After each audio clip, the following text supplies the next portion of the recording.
फिर ये 17% से 51 होते हुए भी देर नहीं लगती। मुझे याद है 1984 का वो चुनाव, जब सोनीपत से चौधरी देवीलाल जी लड़ रहे थे, हिसार से चौटाला साहब लड़ रहे थे, हम 10 की 10 लोकसभा सीट हार गए थे, 0 पे आ गए थे। 10 दिन के बाद मुझे चौटाला साहब ने कहा, मेरा धन्यवादी दौरा बना दो, गाड़ियों को रिपेयर करवा के इनके लाउडस्पीकर ठीक करवा दो और प्रोग्राम बना दो। मैं उन गाड़ियों को, उन दिनों में ये डिस्पोजल की गाड़ियां, जीपें वगैरह ही होती थी, ऐसी गाड़ियां तो होती नहीं थी, उनको लेकर के हिसार के ऑटो मार्केट में एक फौजी डाबड़े वाला मिस्त्री होता था, उसकी दुकान पर गया।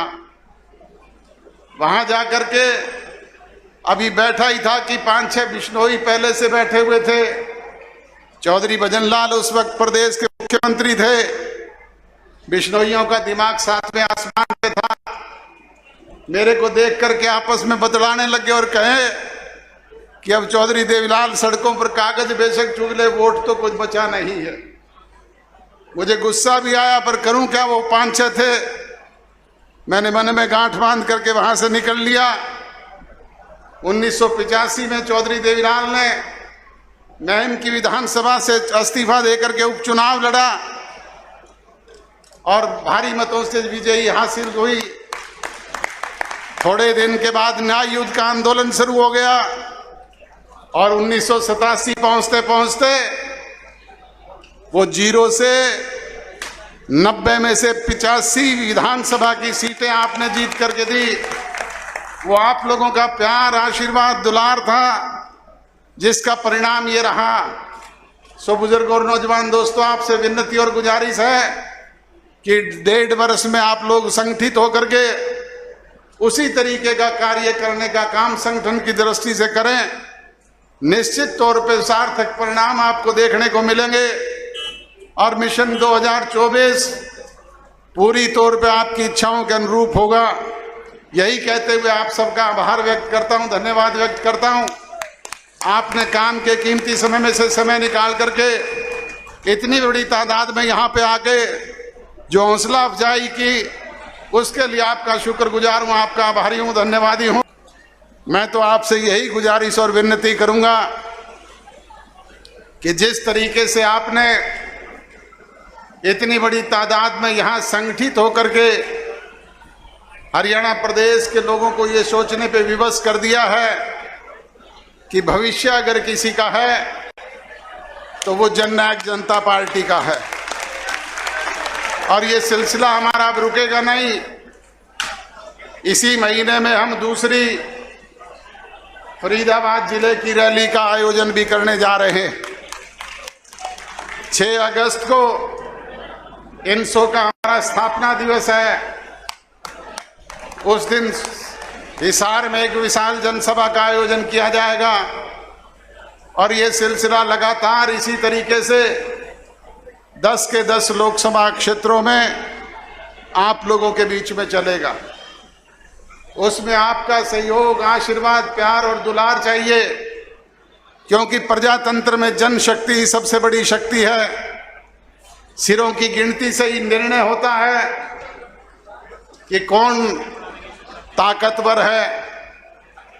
आपके समक्ष पुरानी पार्टी से जब हम अलग हुए तब हमने पुरानी पार्टी के लोगों को कहा कि ये झंडा आपका, डंडा आपका, पार्टी का चुनाव चिन्ह आपका, पार्टी का फंड आपका, ये 20 विधायक आपके, 23% वोट आपके, आप इन्हें संभाल करके रखो। हम तो लोगों के बीच में जाएंगे और जननायक चौधरी देवीलाल की सोच पर पहरा देने वाले लोगों के बीच में एक नया घर बसाने का काम करेंगे। मुझे ये कहते हुए अफसोस होता है कि 9 महीने में 20 विधायकों वाले 1 पर आ गए, 23% वोट से 1.5% पर सिमट गए। दूसरी तरफ आपने इस होनहार नौजवान की पीठ पर हाथ रखा।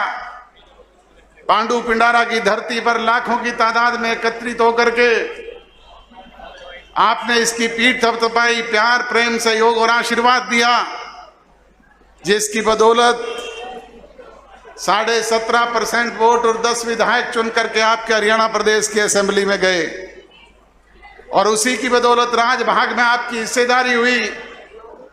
बुजुर्ग और नौजवान दोस्तों, आज राजभाग की हिस्सेदारी की बदौलत ही ये मंत्री आपके बीच में खड़े होकर के, उप मुख्यमंत्री आपके बीच में खड़े होकर के आज 1100 करोड़ रुपए की घोषणाएं कर रहे हैं।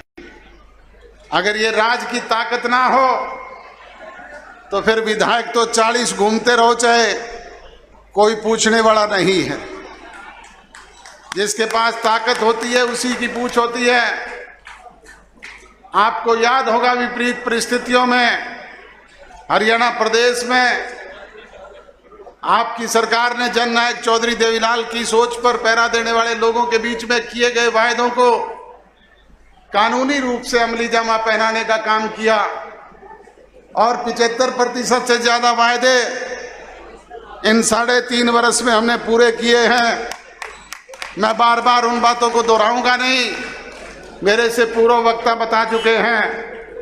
बुजुर्ग और नौजवान दोस्तों, जो कोई कोर कसर कमी कोताही पिछले 3.5 वर्ष में रही है, मैं आपको विश्वास और भरोसा दिलाता हूं कि आगामी 1.5 वर्ष में उसकी भरपाई करने का काम ही नहीं करेंगे, बल्कि सवाया करके आपको देने का काम करेंगे।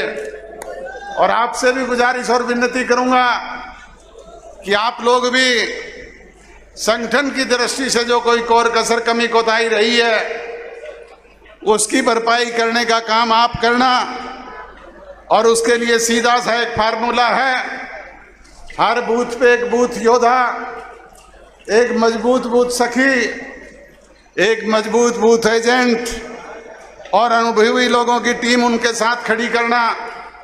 अगर इस तरह का संगठन खड़ा करने में आप कामयाब रहे तो फिर मिशन 2024 को कोई रोकने वाला नहीं।